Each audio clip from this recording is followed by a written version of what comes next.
Hey, third graders. It is Unit 6, Week 4, and we're looking at spelling.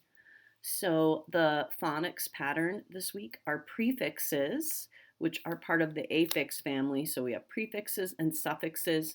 Suffixes come at the end of the word, prefixes at the beginning, and we add them to base words to create new words. So, the prefixes we're focusing on are IM and IN. You can see on the list that they are printed in yellow. So I'm going to read the words, read them with me at home.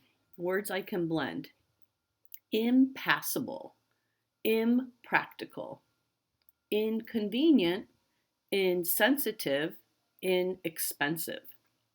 So by putting those prefixes in front of those words, we've changed the meaning. So the base word was pass, in this case, passable, meaning to go through. By putting IM there, you're saying it is not passable. It is not practical. It is not convenient. It is not sensitive. It is not expensive. But instead of writing all those words I just said, it is not expensive, it's much more efficient to just add a prefix, and that implies to the reader and writer that the word means not able to do, to pass, or be practical, or convenient, or sensitive, or expensive. Sentences I can read. Let's read these three together. The snow made the roads impassable.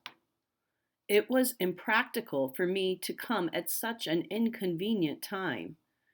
Is it insensitive to ask if the price is inexpensive?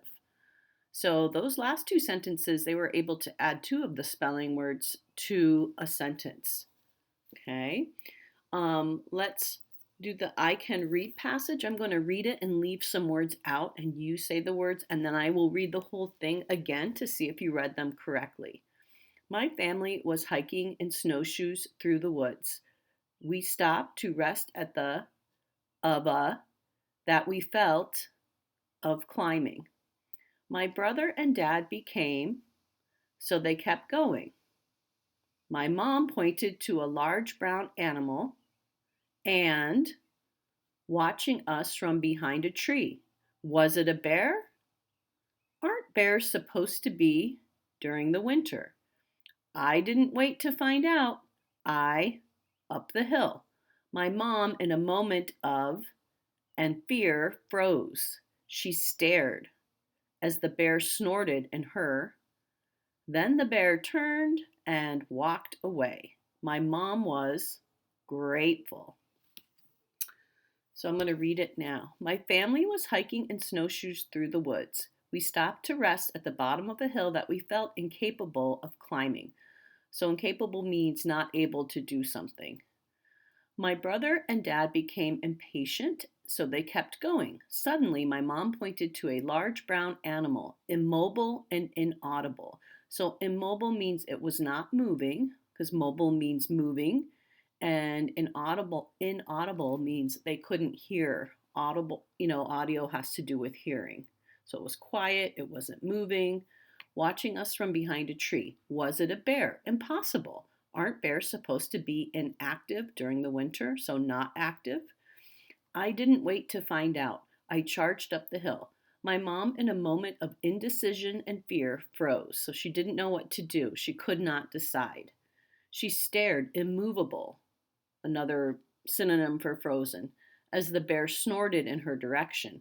Then the bear turned and walked away. My mom was immeasurably grateful. So, immeasurably means she was so grateful that the bear didn't charge at her. Like, it never ends how grateful that she was. You can't measure her gratefulness.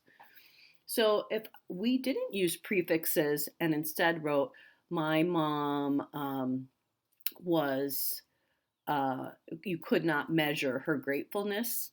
Instead of using prefixes throughout this, it would be much longer than this one page. So using prefixes in your writing and speaking helps you be a more efficient user of the English language. So try to use prefixes and suffixes when you can for that reason.